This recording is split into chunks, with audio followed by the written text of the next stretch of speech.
Just like they'll never get over it. They said they'd never get over it. I'm never ever going to get over it anyway. And I'm going to prove to you guys they had the phone within this message. This is from Jared Hennique. That is their picture at the bottom. That's the father. And he states, as I lay in bed reading his last messages were put on Messenger.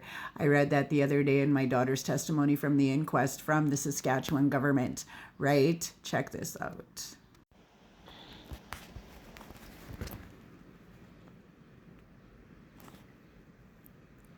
So on the bottom here, it says message on Facebook. Yep. Does it go? Yeah. To the person? Yes. Just him? Yes. On the phone? Yes.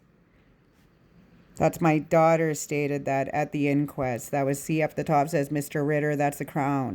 And immediately that day, they turned to social media. She started this GoFundMe page immediately where it states that he was murdered and all of this other stuff. And nobody held evidence to that. They were told by Bruce Hennique, who stole the cell phone, gave it to the family, that it was murder. Nobody had evidence to that.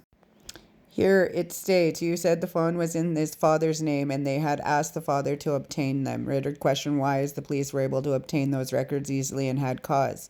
And as for the reason why the Hennique Johnstone's phone location and information was not looked at by major crimes, you said they were never provided. Therefore, the father never provided them. So RCMP were aware the phone was once there. It was not there. So where was the phone?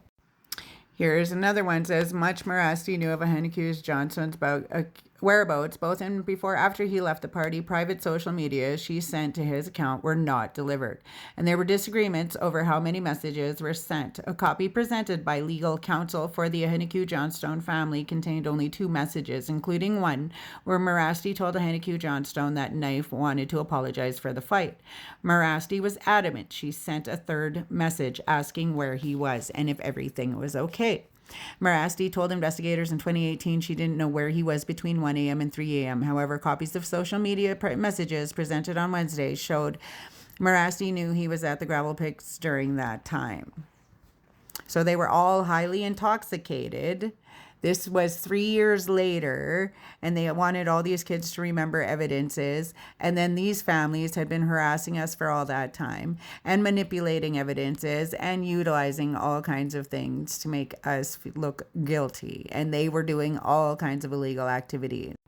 So again, this is Anthony Williams. He said his memories were hazy, but he recalled discovering a burnt-out car in a field. By the time crews arrived, the flames were so far from the car, they didn't think anything of it, he testified. Williams said firefighters later discovered human remains in the vehicle, but he did not immediately call police.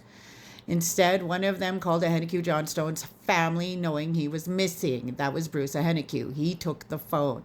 Later, Ritter walked him through testimony again, and he took back this testimony. That's what it states here. Saskatchewan helped them cover this up, and Ritter had played a role in this too. Steel Cage Princess is Lisa Johnstone, a Hennique. At one point on TikTok, I do have the post somewhere, she states them having the phone does not help your case. She makes admission. Jared Hennique makes admission to reading the messages. This is Lisa Johnstone, a Hennique on TikTok. That's a picture of her and Brennan up top. So like I said, this is Kalicha Wichigan. She also comes to my account. She threatens me too as well. She threatened to kill me because I was defending my family, because she came to threaten me to assault me. At the top, I don't think you can see it, but that's where Steel Cage Princess states them having the phone doesn't help your case. So again, she stalked me on my TikTok too. That's 98 comments. That's her. So she also puts out threats. We will never forget who did this to my son and who was involved. There's Tanya Bird up there. Justice for Brennan. She is in compliance.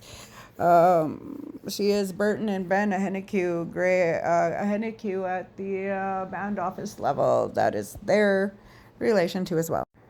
So the date of this was August 2018. They had the phone, right? So they said it came from Brennan's account, and they made a fake profile. So yeah, and then they had the police try to investigate this. They had his phone.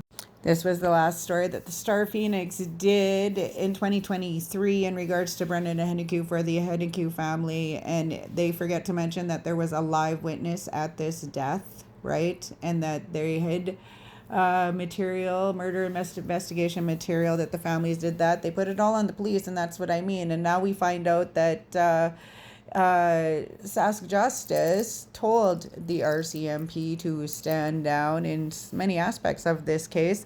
Also, with the Complaints Commission letter, it said that they were hiding certain evidences too as well. I'll find that. So it does say here that the watchdog disagreed on several key findings within this case, and that's probably because there were missing pieces, and there's a lot of cover up. Again, the Star Phoenix did this story, so they were very careful how they worded it. Yes, there was racial discrimination. I bet there was, and yes, they held the phone. Sask Party helped. Their partners at Acute Care there helped cover up this stuff, and there's a war going on between the RCMP, Justice, he's a accused at a federal level, and it was systemic racism perpetuated by this media system and these ministries within Saskatchewan.